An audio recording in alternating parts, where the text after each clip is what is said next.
2 years ago in 2020, I had a neighbor, but he didn't really like my drumming.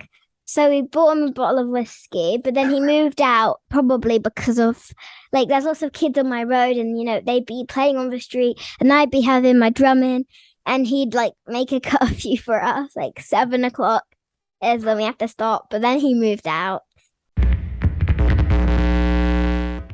Nandi Bushell, what a pleasure it is to finally meet you. How are you today? I'm good, thank you.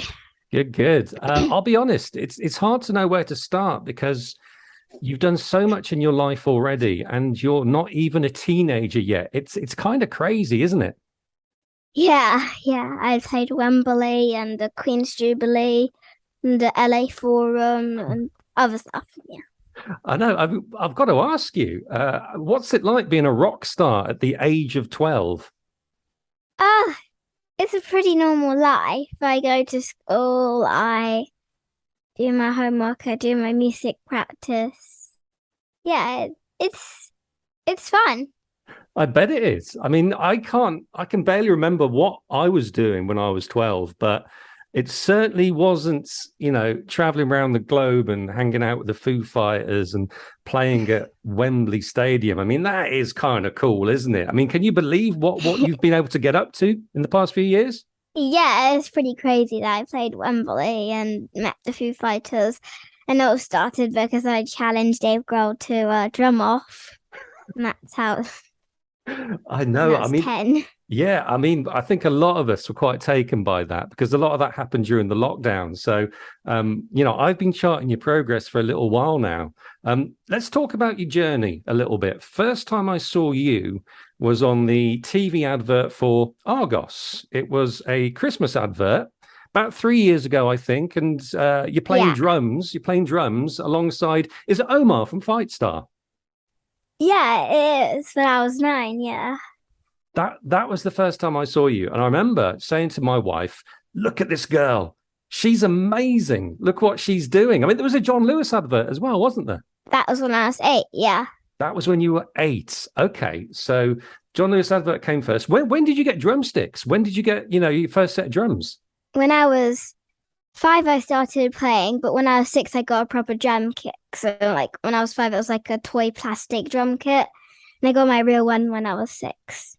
Okay, so when did it become obvious to you, or indeed your parents, that you had talent, that you had skill? When I was 2 years old, I would play guitar with my dad, and he realized that I had quite good rhythm, even though I was a baby. So that's when it started.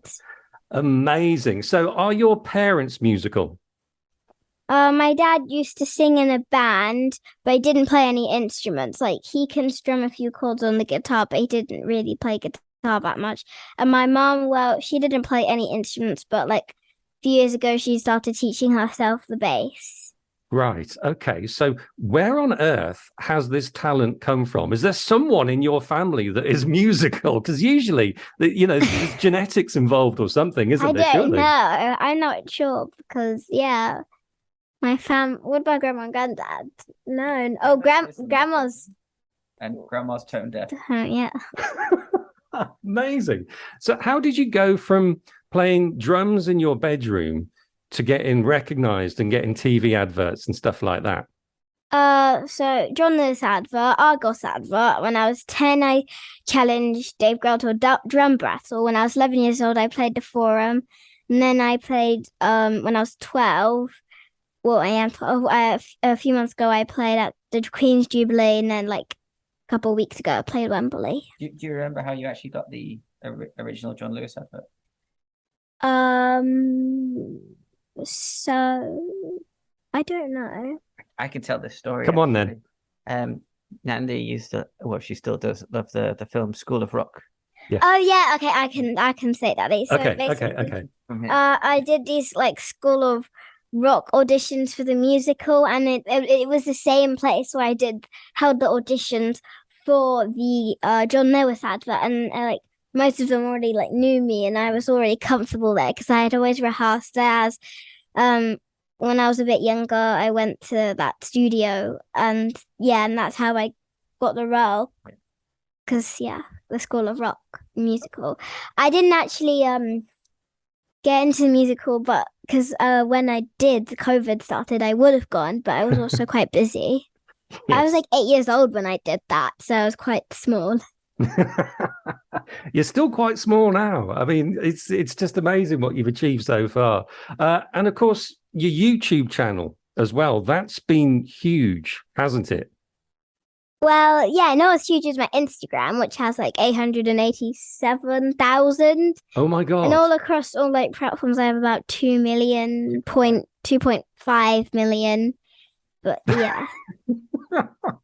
It's just insane. It's really, really incredible. I mean, for people that don't know, on your YouTube channel and on your Instagram as well, you've got loads of great videos up there, including a whole range of drum covers that you performed at home. Yeah. I did some drum covers for a few years, and then I decided a few months ago that I was gonna stop and make my own music. Like I was inspired because I took everything I've learned from doing my drum covers and then made something original. And then I wrote The Shadows, which was my single that's released yesterday, Friday, 30th of September. And well, it was about how my dad went through depression because of his autoimmune disease. So I wrote him this song to cheer him up and to help other people who need the help. Amazing. And we'll talk more about your new single as well in a minute. I do want to ask you, though, when we talk about the cover versions that you were doing on your YouTube channel, one thing that I've noticed is that you're able to play a lot of different styles as well, aren't you? You know, whether it's Slipknot or it's the Foo Fighters or Arctic Monkeys. I mean, do you have a favorite band that you like to play tracks of? I like Slipknot music because Joey Jordison and Jay Weinberg were really great metal drummers.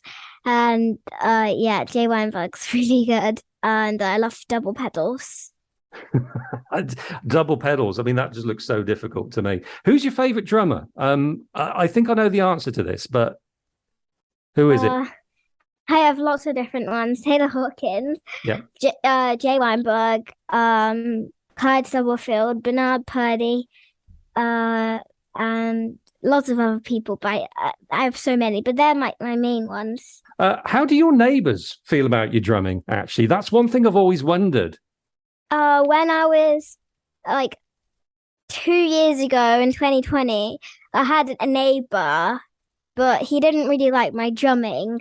So we bought him a bottle of whiskey, but then he moved out probably because of like there's lots of kids on my road and they'd be playing on the street and I'd be having my drumming and he'd like make a curfew for us, like 7 o'clock is when we have to stop. But then he moved out.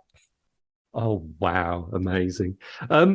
So tell me about how you became such good friends with Dave Grohl and the Foo Fighters. Let's talk about the drum battles. Whose idea was that? It was my idea when I was 10 years old. I decided to play Everlong, and then after I challenged Dave Grohl to a drum battle, and then he came back and he said, "You got to play Dead End Friends" by Them Crooked Vultures. So I did that, and I bested him in that. And after he wrote a song for me called Nandi, and so I wrote a song for him called Rock and Growl. And then it was just like I had won the drum battle after that. And then a year later, when I was 11, I played at the LA Forum with the Foo Fighters. And then a year later, I played Wembley with the Foo Fighters. And that's how it all started. It's incredible. It really is. I must admit, I'm quite jealous about having Dave Grohl write you a song. I mean, has he written songs for anyone else specifically? I mean, that's amazing in I'm itself, not isn't sure. Yeah, it is. it? The official Nandi theme song. And it's a good one as well, isn't it? It's catchy. Yeah. What do your mates at school think about all of this? Well, they're quite supportive. My two best friends, I always send them stuff and they're always like, "Wow, it's amazing." And I send them my songs and they always really like them. And it's pretty normal at school. I don't really talk about it that much. It's just, it's pretty normal. Yeah, good. Yeah, keep it on the down low, I think. Most 12-year-old kids, I think, are usually at a dance class or perhaps football training on the weekends. But I mean, like you say, I mean, you're jamming with the likes of the Foo Fighters or even writing songs with Tom Morello. Tell us about the Tom Morello track. Yeah, so Roman Morello and Tom Morello, we collaborated and wrote a song called The Children Will Rise Up, which is about climate change.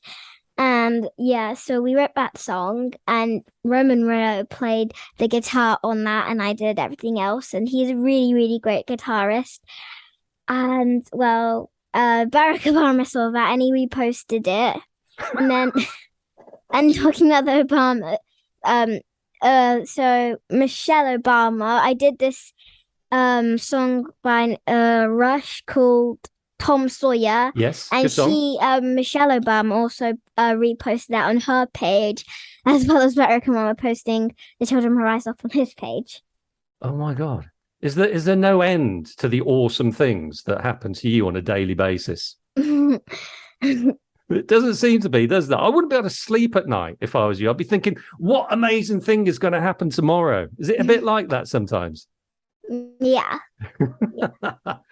Do you have any favorite drummers that you haven't jammed with yet?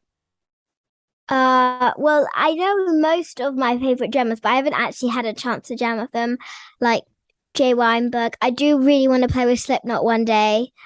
And well, I've also met Bernard Purdie. Well, Yeah. not like face to face, but on screen. Like I did this chat on Zoom where he was like talking about music, but He wants to jam with you. and he also sent me a message, but I haven't been able to jam with him.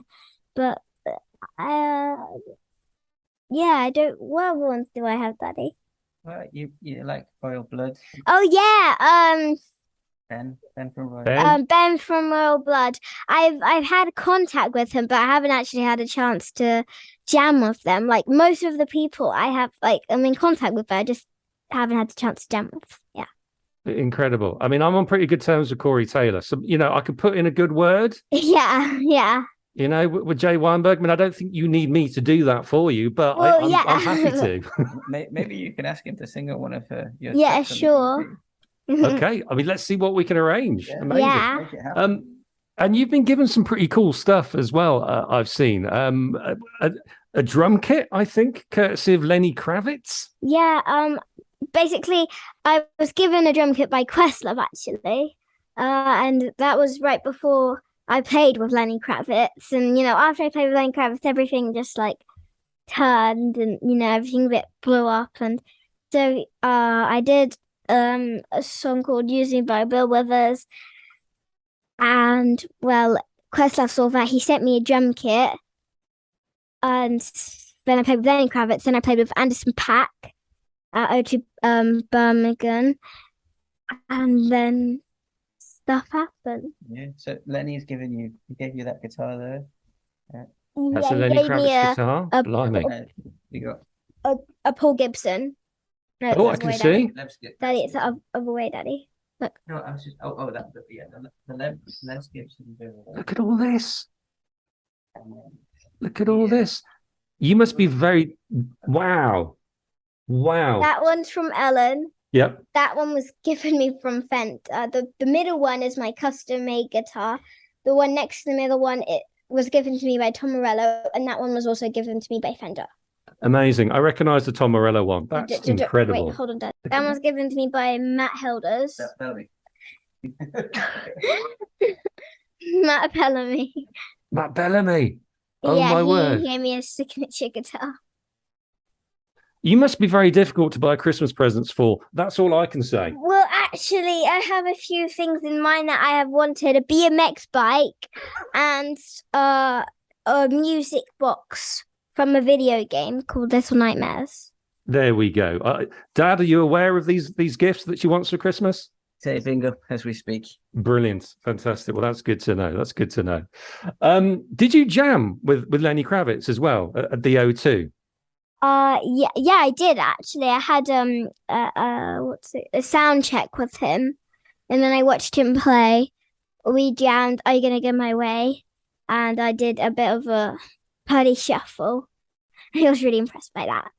I'm sure. He did actually ask When us to I play, was- but it was past her bedtime. I was only 9 though, so Well, you were only 9 then, of course. And I mean, this was all kind of leading up, I guess, to well, just a few weeks ago, you played Wembley Stadium over 75,000 people at the Taylor Hawkins tribute concert. What was that like for you? It was really fun, and I met so many amazing musicians like Paul McCartney. But it was quite emotional, but a bittersweet moment because the cause, because Taylor, he was a great person, and I would have liked to play Wembley like with him, but he was watching, and yeah, Taylor was an amazing musician, and he was really, really nice when I met him last year. But at the same time, Wembley was awesome. I'm sure it was. I know what you mean about Taylor and how it would have been bittersweet, because I've interviewed and I've met Taylor quite a few times over the years, and he was just such a lovely, warm person, wasn't he? Yeah, he was very So, friendly. yeah, very friendly indeed. A true rock star, but very humble with it at the same time. I mean, do you ever get nervous? Were you nervous before that show? Well, I wasn't really that nervous because, I mean, I guess it wasn't like, imagine like I've got like almost 2.5 million followers, and that's just a tiny bit of it. Just like one of your followers just in playing there. It wasn't that bad. Like I get more scared, like getting in lifts or forgetting something for school. It's a bit more like stressful. Whereas Yeah. I was prepared for Wembley. We had done multiple practices. Yeah, I knew what I was doing. What I found with stepping out in front of crowds of people is the bigger the crowd, the better, actually, because you can't really see them. Do you know what I mean? Because there's just so many there. Yeah, it's just a bunch of dark figures because the light's like on you, and until they put the light on the crowd and you can see everyone's faces. And you really nailed the song as well, didn't you, at Wembley? I mean, do you know what? I've never seen you drop a note. You're just so incredibly consistent. It's quite incredible, really. Thank you. So how much do you practice? Well, I practice about an hour a day, but I also have other instruments that I have to practice, like saxophone for school and piano. So yeah, and I also do like bass, guitar, piano, and I sing. I recently got singing lessons, so I have a lot of stuff going on. I can see that, which leads nicely on to the next thing I was going to ask you about, which is the new song that you've just released. Because unbeknownst to me, you play all the instruments. I didn't realize you played all this other stuff as well, but you play all the stuff on the record, and you sing as well. Yeah, I did everything. I did the piano, and yeah, I did every single instrument, and I wrote lyrics, which was about my dad's autoimmune disease, and I was trying to help him and help other people who need the help, just to let them know that someone's always there. Yeah, it's a fantastic thing you've done there, and the song is brilliant as well. And we'll play it in a minute on the radio. Was this a surprise to your dad? Did he know you were doing it? Yeah, he was watching me the whole time because the lyrics was based off what his point of view from his illness. Like I was asking him what it was like, and I made the lyrics off that because he was just there with me. Wow, it's incredible. It really is. I mean, the fact that you've achieved all of this by the age of 12, it's really, really impressive. Dad, John, you must be so proud of everything that Nandi's achieved so far. Yeah, it's completely unreal. I can't honestly, I can't put into words how crazy it is, because like you mentioned before, every day something new and exciting comes up. Yesterday, she's just playing with her Blue Peter badge. To show everyone, she was awarded a gold Blue Peter badge. Yeah. Yesterday when she went up to Manchester, and just that in itself. Paul McCartney's got one. The Queen's got one. The Queen's had one. Yeah. Ed Sheeran's got one, and Nandi's got one. And Nandi's got one now. Ed has one. I think Ed has one. Yeah. Ed. I mean, do you know Ed? Have you spoken to Ed yet? Yeah, I actually met him at the Queen's Jubilee. Of course you did. Of course you did. And how long till you're duetting with Ed Sheeran, I wonder? Not too long, probably when I get the chance to meet him, because he's just down the road from us. Oh, is he now? Yeah. Yeah. He lives in a place called Framlingham, which is just down the road from Ipswich, and he's a big Ipswich town supporter as well. I mean, this seems like a stupid question, but I take it music is very much your future. I mean, you talk about going to school and, you know, getting on with your lessons and your education, but is music what you want to do full time, you know, as you get older? Is that what you see happening? Hopefully. I already have a career and it'll just go more like getting Grammys and, you know, becoming Prime Minister and trying to make the world a better place. Well, amen to that. I mean, is that the order? Is it going to be Grammy first and then Prime Minister and then World Peace? Well, probably world peace first, and then Grammys, and then Prime Minister. Because you have to be kind of old to be Prime Minister. Well, yeah, I suppose so. Well, Nandi, I wish you all the very best. You're an unbelievable talent and a lovely person too. I can't wait to see what else happens to you in your future. Thank you. My absolute pleasure. And when you're an absolute megastar, I mean, not that you're not already, but when you're an absolute megastar, I don't know, in 10 years, hopefully touring the world and writing albums and stuff like that, can I interview you again then? Is that okay? Yeah, sure. Are you sure? Pinky promise. Yeah, you'll have to remind me because it'll be 10 years. So just send me a message. Okay. Well, yeah, I hope it happens. I really do. But it's been an absolute pleasure to talk to you. It really has. You too. Thank you. Thanks very much.